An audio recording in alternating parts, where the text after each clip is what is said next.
ulit para makuha natin.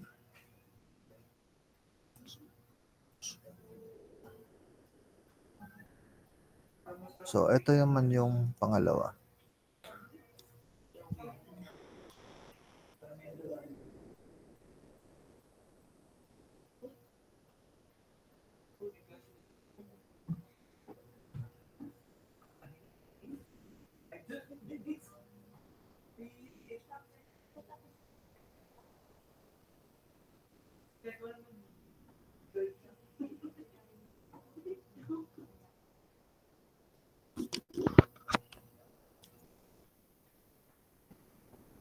Okay, so obviously, ang magiging equation natin dito.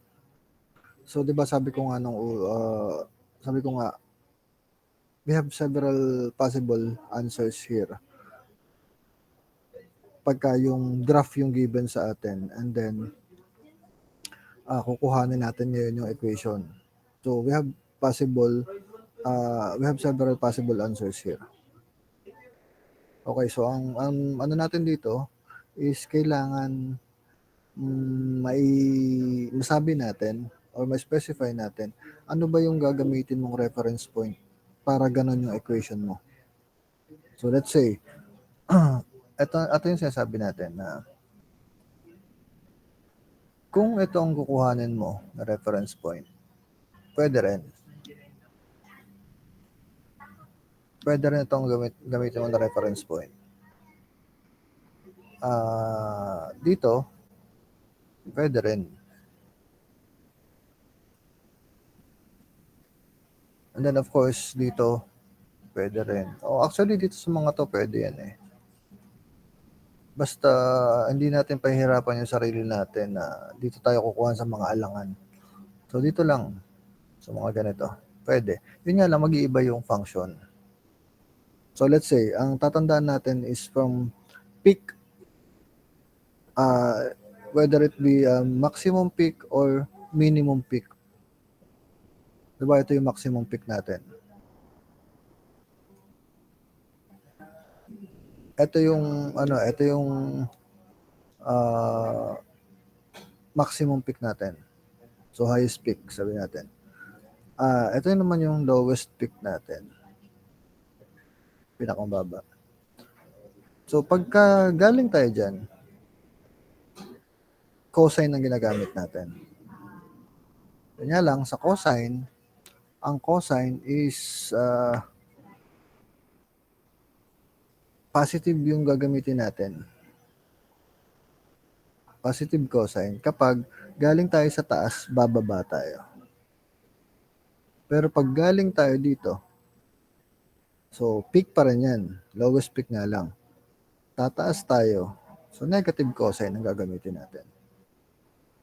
Diga, ganun yung mangyayari dyan. So ngayon, let's say dito, dito tayo sa part na to. So ang sign, ginagamit naman natin ang sign kapag pataas tayo. Galing tayo sa gitna. So ito yung midline natin. Obviously, ito yung midline.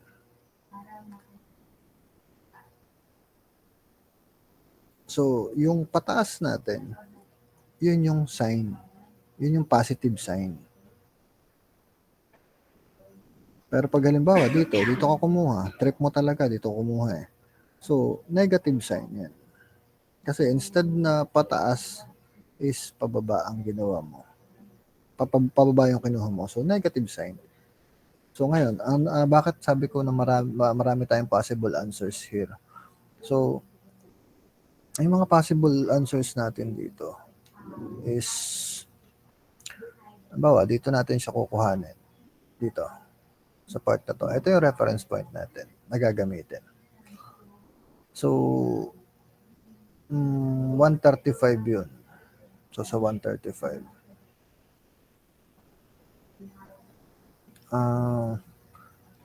So, obviously, ang gagawin natin dito is hindi pwedeng rekta na agad yung maging sagot natin dahil syempre, darating yung point magiging basic na lang to para sa inyo eh. Magiging basic na lang to para sa inyo kasi just by looking at this graph, if di-derive nyo na yung equation. Kaya nyo na derive yung equation. Pero since aabot pa tayo sa i-exam pa natin yan eh. So, try to practice muna na show your entire solution. So, what does it mean? So, let's say you have to get the midline here.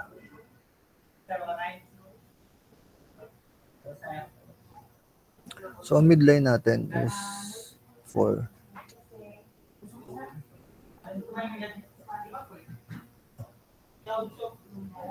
So, midline natin is 4. So, ano yung amplitude natin? Amplitude natin is 1, 2, 3. So, 3. Amplitude natin is 3. So, yung period natin is from here to here o kaya from here to here. O, di ba minus natin? So, 180 minus 0. So, definitely, ang period natin is 180. Or, yun yung pi. Daga, 180 or pi. So, since pi yung ating period is equivalent to 2 pi over b. So, that means, kung kukuhanin natin tong b na to, it must be the same as kung ano yung numerator natin. So, pi equals pi. So, definitely b equals 2. So, diga.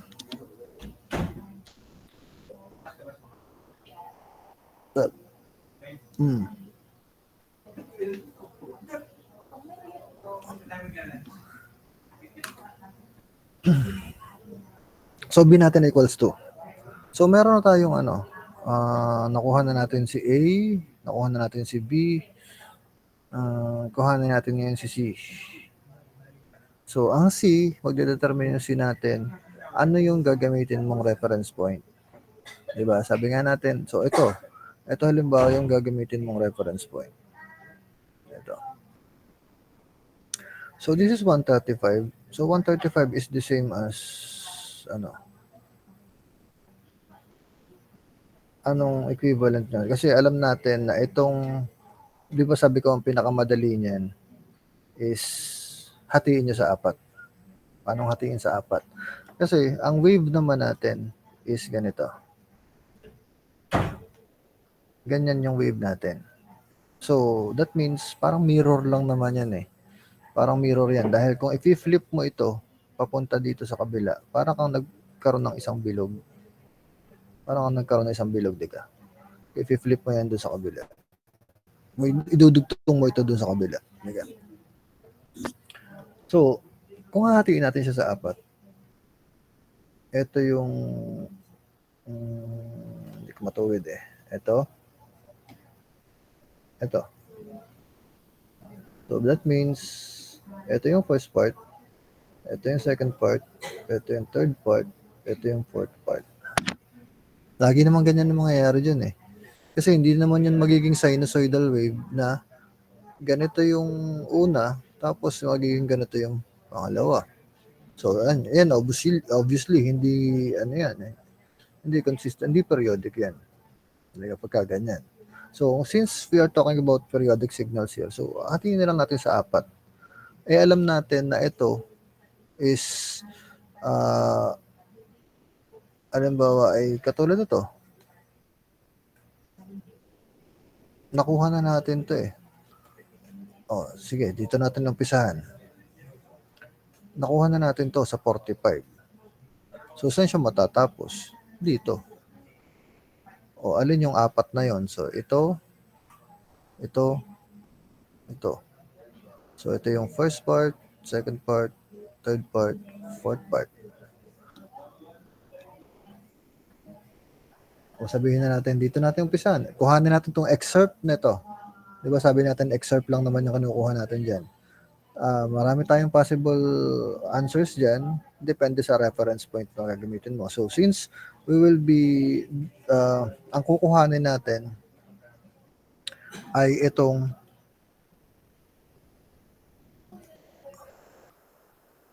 ang kukuhanin kasi natin is ito. Itong curve na to.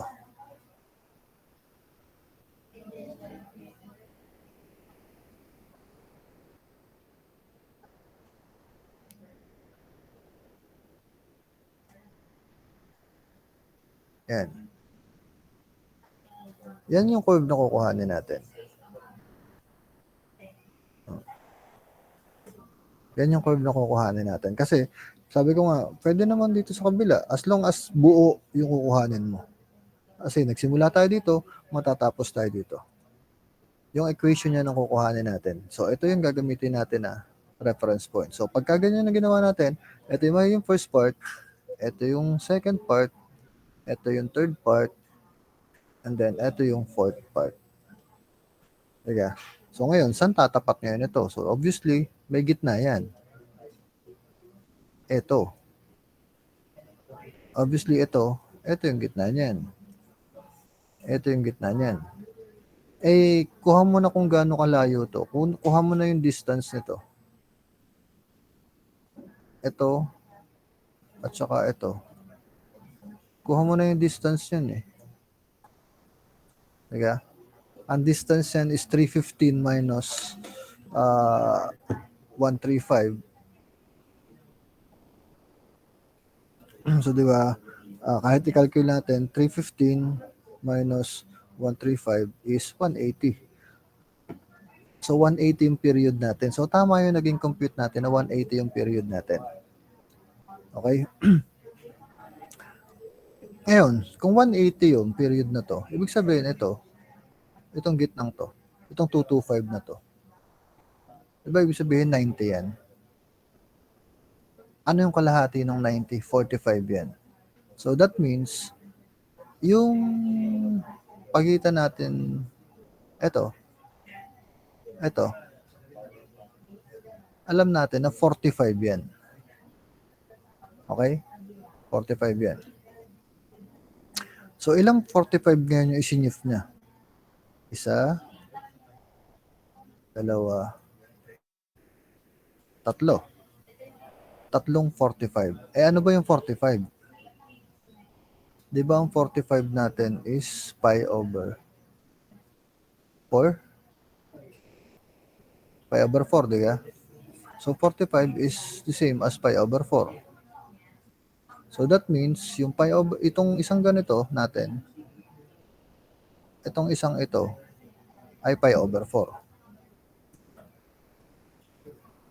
So, that means, saan na naman yung pointer ko?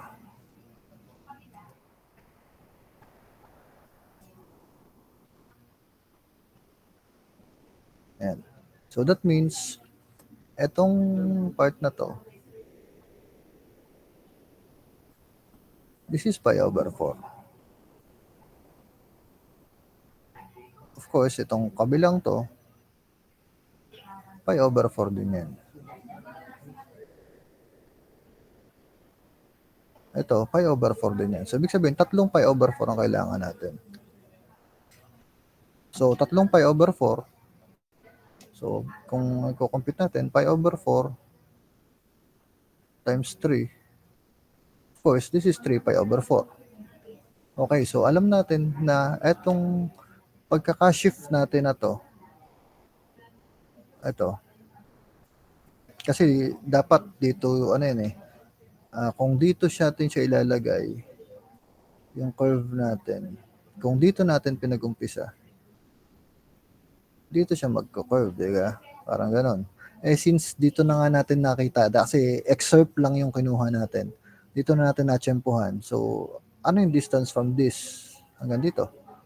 So, that means, mayroon tayong pi over 4 dito, pi over 4, pi over 4, tatlong pi over 4, yung isinif niya. So, yun yung magiging C natin. Ang C natin is 3 pi over 4. Okay, so and then, of course, alam naman natin yung D, 1, 2, 3, 4. So, ang D natin is 4. So ngayon, ano ngayon may yung final answer natin? So ang final answer natin na ito yung reference point. Ito yung reference point. It will be 3 sine ano yung b natin? B natin is 2 x minus 3 pi over 4 plus 4. So ito yung may final answer natin. As I've said, marami tayong possible na final answer. Diba? Kasi, sabi nga natin, paulit-ulit lang naman yan. Kahit papaabutin natin to hanggang 1,000. Kung excerpt lang ang kukuhanin natin, isang buo lang namang wave ang kukuhanin natin. So kahit saan tayo kumuha dyan, syempre wag lang alangan. Baka naman na makuha mong wave is mag-umpisa ka din eh. Yan. Mahirapan ka talaga. So, doon tayo sa mas madadalian tayo. So, kuhanan natin, it's either sa midline, pataas. Ayan. Pwede rin naman kasi dito eh. Sabi ko nga, kung dito, mangyayari tayo dito. Kung cosine naman ang kukuhanin natin. So, mangyayari dyan is, wala tayong phase shift. So, 3 cosine. Since wala tayong so this will be 2x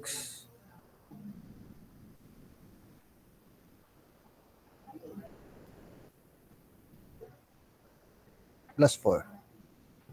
Ganyan din.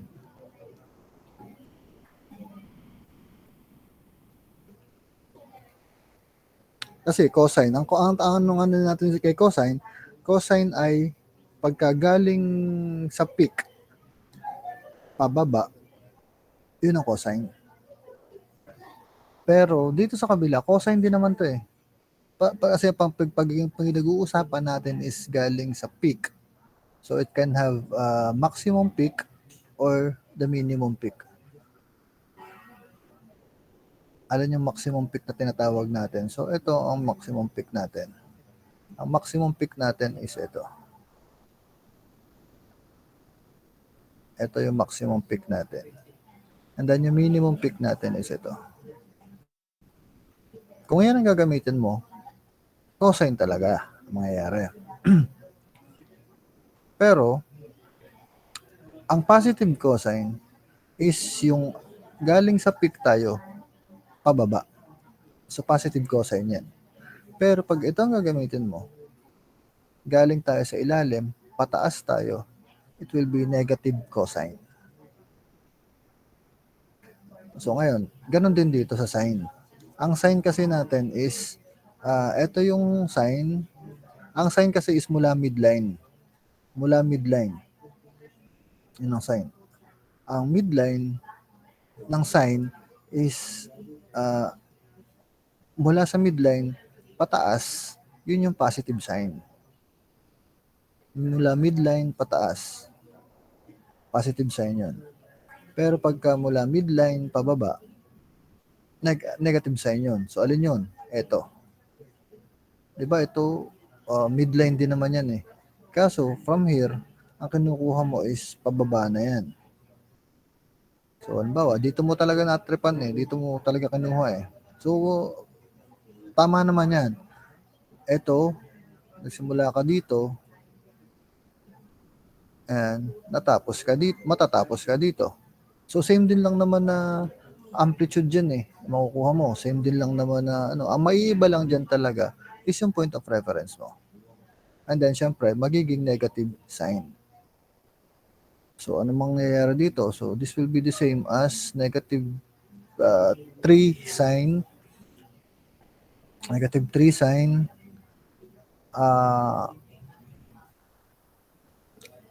Ano bang value? 5 over 4 to eh.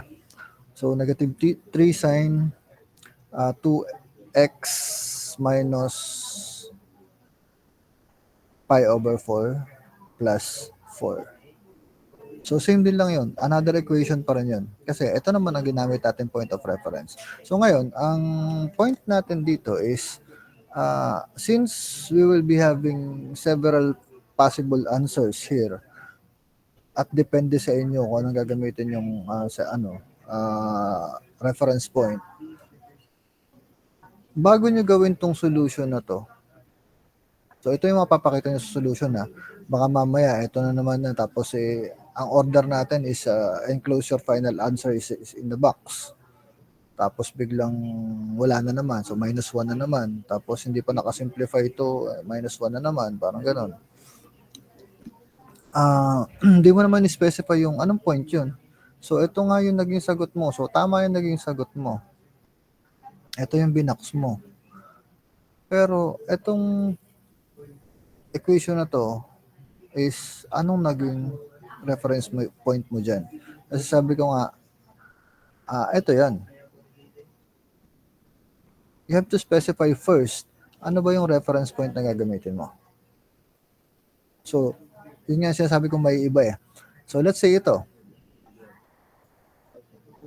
Ito. Yan. Pag yan ang kinuha mo reference point, parehas din naman yan eh. Kasi ito, alam natin na dire-diretso lang yan. Ulit-ulit lang mangyayari dyan. Ito, kung dito siya magsisimula, dito siya matatapos. Makukuha mo rin ang period niyan. Pero ang tanong natin dito, same din lang naman yun. Ang tanong natin dito ngayon is gano'n siya kalayo ngayon dito. Mula dito, papunta dito, yun lang yung mag-iiba dyan. So that means, ano ba yung 315? Ano yung 315 natin kung i-convert natin siya sa radians? Yun lang yung ipapalit natin dito sa equation na to. Yun lang ipapalit natin dyan. And then we can arrive in the same the same function din naman, equation pa rin naman yun. Same pa rin yun. At ito lang mababago dyan. Kasi nga, iba yung ginamit mong reference point. So, there will be times na I will be specifying what reference point ang gagamitin natin. And then, kung hindi ko ni-specify, edi it's up to you. Pero, you have to specify kung alin ba yung ginamit mong reference point. Okay? So, naintindihan to, yung una nating example ulit. Mas malinaw na ngayon kaysa doon sa dati.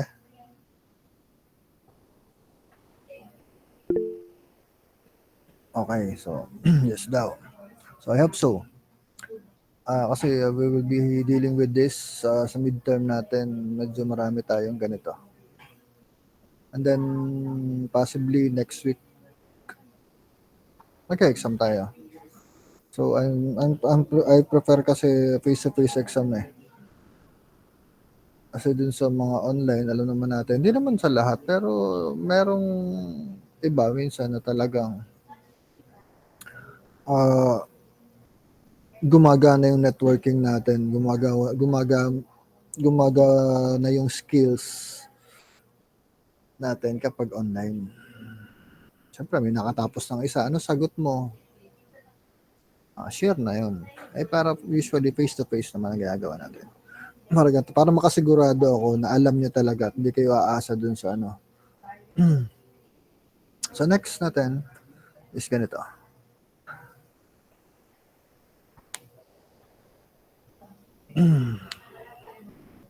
So,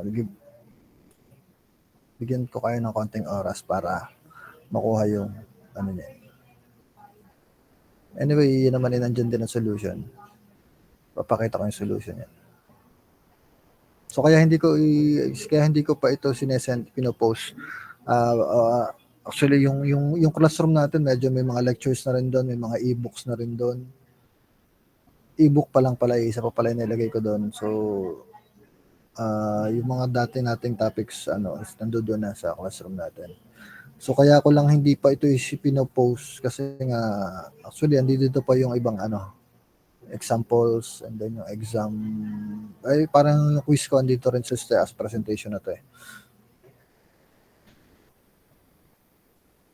So try muna natin to. Kami po ang pipili na reference. So, sa ngayon, pwedeng kayong pumili na reference. But you have to specify, sabi ko nga, you have to specify na ito yung ginamit nyo para ito yung magiging sagot nyo. Kasi kung halimbawa, sagot lang ay alin ang ginamit mong reference. Although alam ko naman, malalaman ko naman kung alin, pero siyempre dapat sabi ko nga, show your entire solution. Kasama yun sa ipapakita nyo.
Okay, may naging solution na kaya? May naging sagot na kaya?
Ano na, balita?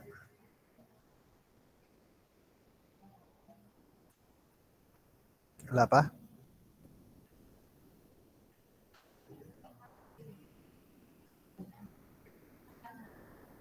Ito, medyo madali lang kasi ito eh.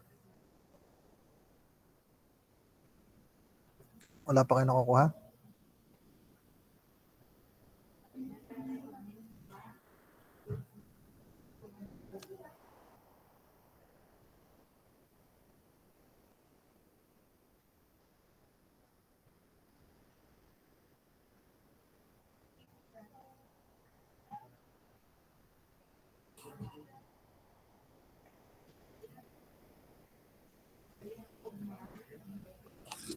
Wait lang ha, wait lang.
May nag-try.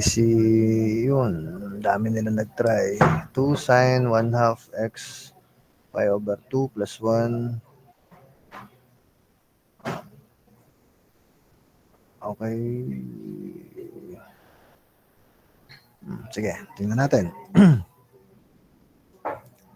Pi over 4 ang ginamit. Sige, ano natin ang gagawin natin? Ang ganito ang gagawin natin. So obviously, 'di ba sabi ko sa inyo, hatiin niyo sa 4 para mas madali para sa atin is kumbaga para malaman natin kung ano. Obviously ito yung peak niya, 'di ba?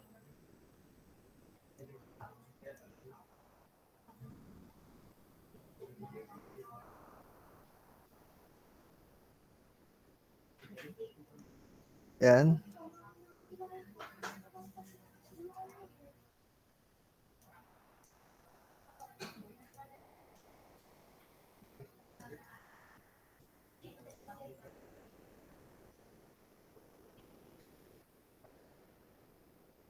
Yan. So obviously, this is the same.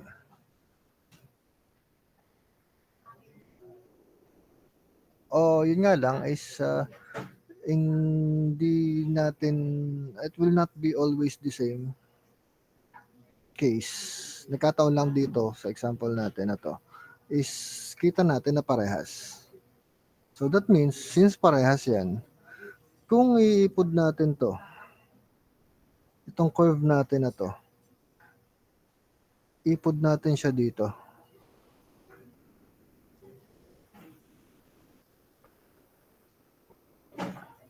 Yan. Siyempre, matatapos siya dito. So alam natin na ang period natin dito, obviously ang period natin dito is 4 pi. So this is 4 pi.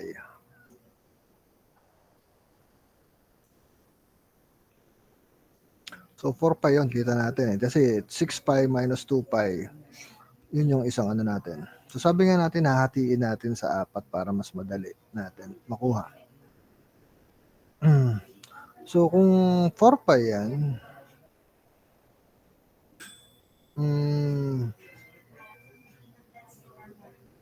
anong gitna niyan?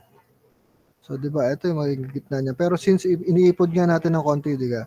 So, dito sa 4 pi, ang kalahati niyan.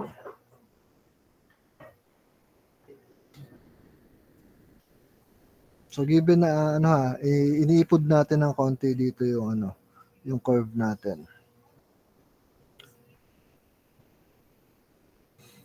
So, ano yung kalahati nito? So, dito sa 3 pi.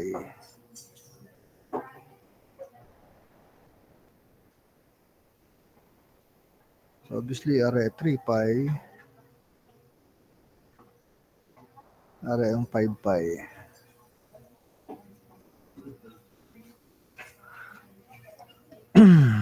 Yan. So, parang ganun. So, ang gusto natin malaman kasi dito is ano tong distance na to? Gaano kalaki ito?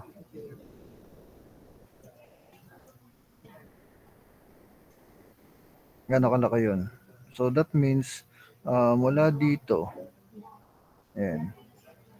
Sabi nga natin, 4 pi yun. 4 pi daw yun.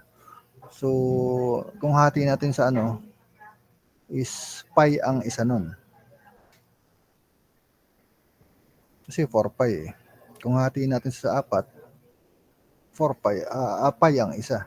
Diba? So, mangyayari dito is, of course, kita natin yung So, ganito yung gagawin natin sa solution.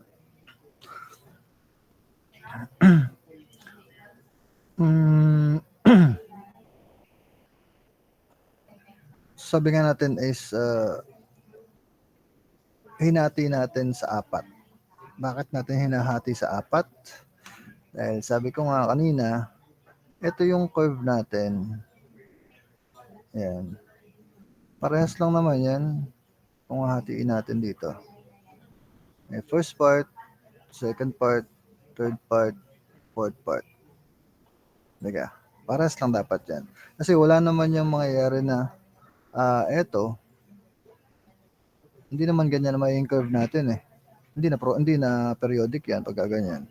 So kung periodic yan, parehas lang yan. Yan. So that means pag hinati natin sa 4, ganun. So kailangan lang aware kayo, ano ba yung period? Gaano ba kalaki yung yan? Gaano ba kalaki yung curve na kinukuha natin? So nakuha na natin na ang period natin is 4 pi. So 4 pi ang nakuha natin period. Ang tanong natin is ano to? Ayan. So alin ba tong gitna na to? Ang gitna na to,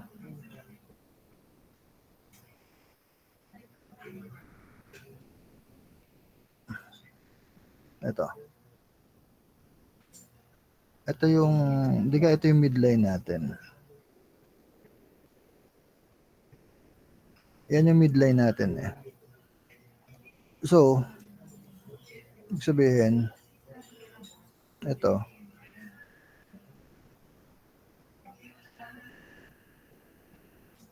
Ito yung intersection niya.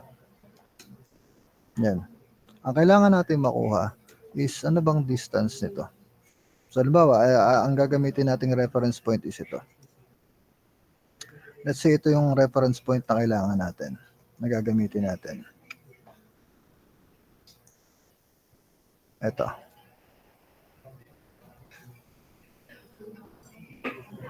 So ngayon, ang kailangan nating malaman, ano bang distance nito? Ano yung distance na to? Yun ang kailangan nating malaman. Diga, itong distance na to is same lang nito.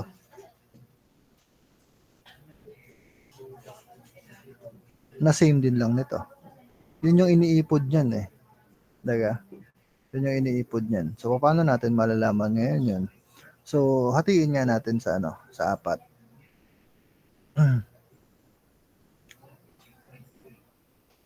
So, yun yung ginagawa natin dito na hinahati natin sa 4. Yan. So, kung dito tayo nagsimula, dito tayo matatapos. Tanong to. So, syempre, ito is same din lang. Ito. Yun yung hinahanap natin, yung distance na yun. Yun yung hinahanap natin. So, para makuha natin yun, so of course, yung ating midline, ang pinagbabasihan kasi natin ng midline ay based dun sa itsura eh. Pero actually, ito yung formula ng midline natin. Ano ba yung maximum point natin? 3. And then, ano yung minimum natin sa -1? So, pagsamahin natin yung dalawa, kuhanin natin si average. So, yun yung midline natin. So, napakadali naman nun. So, so ibig sabihin, ang amplitude natin dito is 2. Nakuha natin si amplitude. So, ang maximum natin ay, ang x natin is 3 pi over 2. So, bale, ganito yun.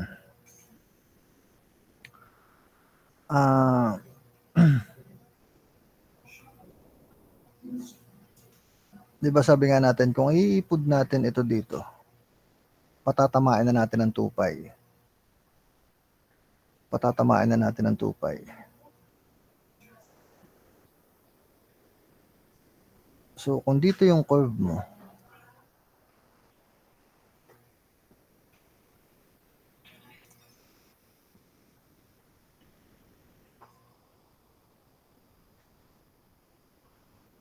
inipod lang natin ng konti. Inipod lang natin. So, pinatama na natin sa 2 pi. Okay?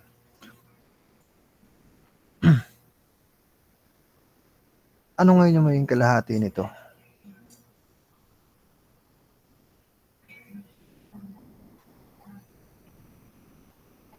Di ba magiging pi?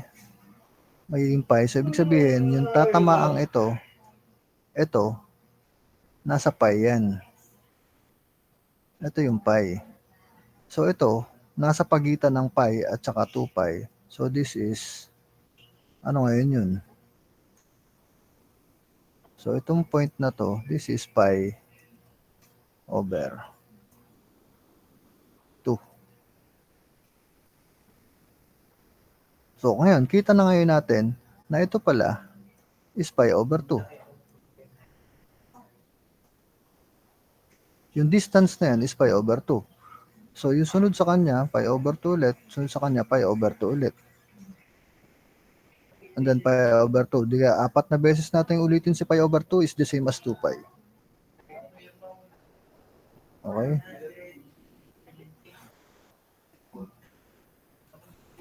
So, ganun yung mangyayari. Di ka? So, yun yung shift. So, pi over 2. Meron na tayong pi over 2 na shift. Ito yung pi over 2 natin na yun is ito yun. Di ka?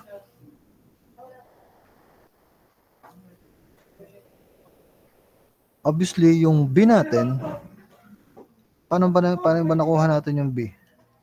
So, di ba ang B natin, ang formula natin ng B is, di ba ganito yung formula natin ng B? Asa na yun?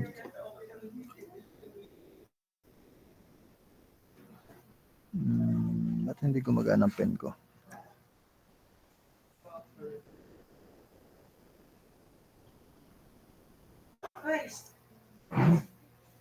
Wait lang ha, hindi gumagana ang pen ko.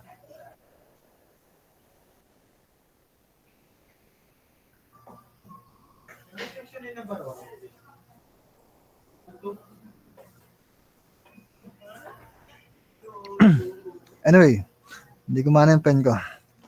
So, eto, let's say, given na tayo ng period, sabi nga natin, ang period natin is 4 pi. Ang period is 4 pi.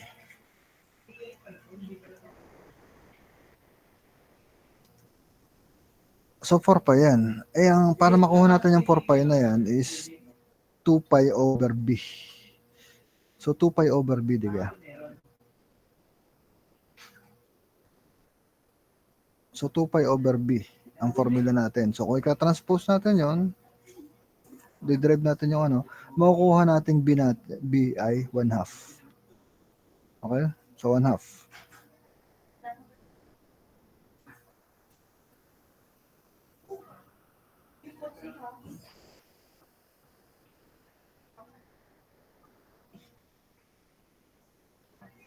Yan. So nakuha kung so meron tayong A, meron tayong B, meron tayong C, and obviously kita naman natin sa graph meron tayong D. Diga? Ang D natin is 1. So obviously may plus 1 tayo, di ba? So nakuha na natin si B, nakuha natin si C. So may tanong kayo dun sa pagkakakuha natin ng phase shift sa pi over 2.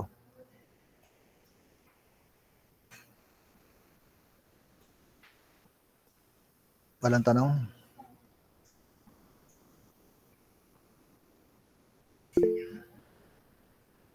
Okay, so wala. So I guess I'm expecting na nakuha nyo kung paano. Kaya nga nililiitan ko yung kaya nga medyo dinidiin ko doon sa part na yon is bakit natin hinahati sa 4. Kasi yun na importante, makuha natin yung phase shift na yun.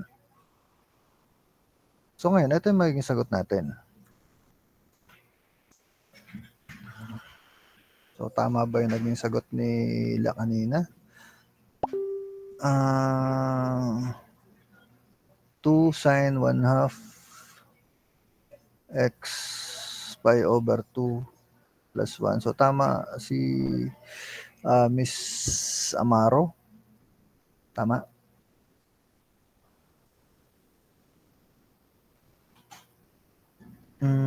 Yung si Mr. De Villa ay medyo napad-sobra yung nag-pi over 4. So yun lang. So ibig sabihin, ito yung pinopoint natin kanina. Based dito sa discussion dito ha. So pansin nyo dito bakit so sabi ko marami tayong pwedeng maging sagot. So yung pinagkuhanan natin na to is 9 pi over 2. So ito, 'di ba pi over 2 ito? Pi over 2 plus 1. Alin yun? Ang reference point niyan ito. Ito yun, ang reference point na yan. Pero syempre, ito sa part na to,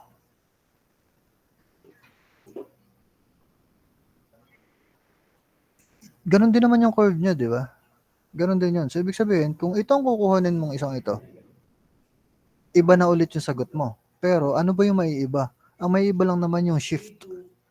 So yung distance mo mula dito hanggang dito, yan lang yung may iba. So kaya, pwede kang magkaroon ng ganito. Yan. Okay? And then dito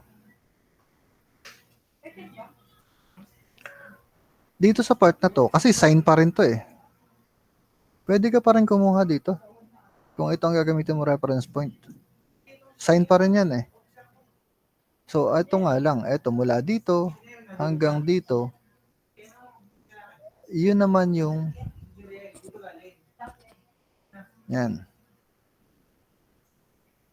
So, kaya, meron tayong ganito.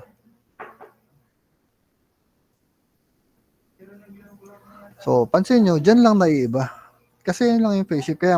Pero, pare-pares lang ang magiging sagot natin. Ito lang yung may iba. So, yan yung sa sign. Di ba? Yan yung sa sign. Pero sabi ko nga kanina, kung dito ka kukuha, parang bigay ko ibang example. Bawa, kung dito ka kukuha,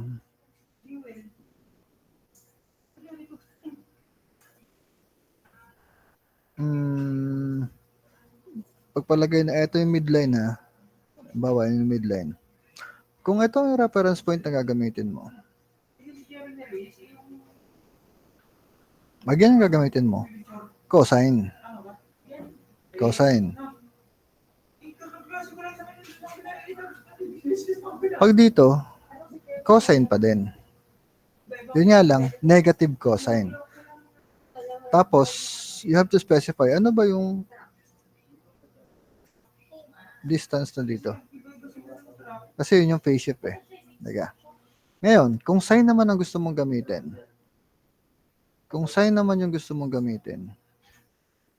pwede dito, kasi ang sine laging sa midline galing.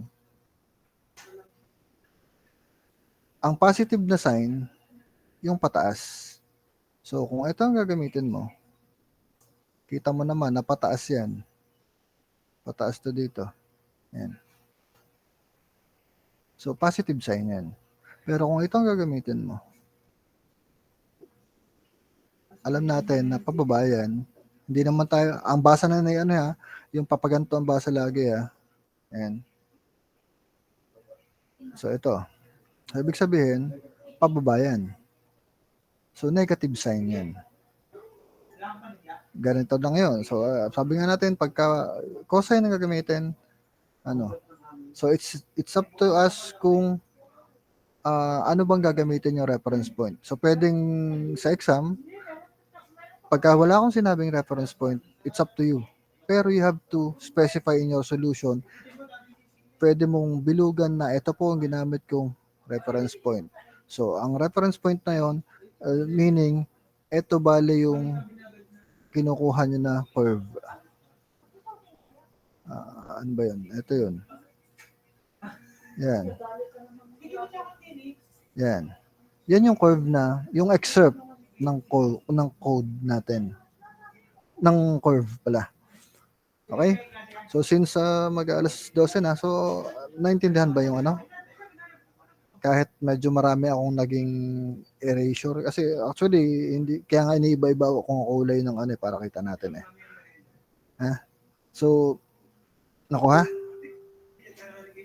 So, expect natin na next week meron tayong quiz. Okay? Counting practice lang. Sige, konti pa. Damihan pa natin. Actually, mahaba pa yung time natin dito sa topic na to. So, siguro, pagbabasehan natin pag quiz. So, pagka yung quiz natin, medyo marami pa rin sumemplang. Di tuloy natin. We will give more examples para. Ibig sabihin, malabo pa din. Diga. So, yun. Ganun lang kasimple. Okay? So, since alas 12 na, di tayo muna.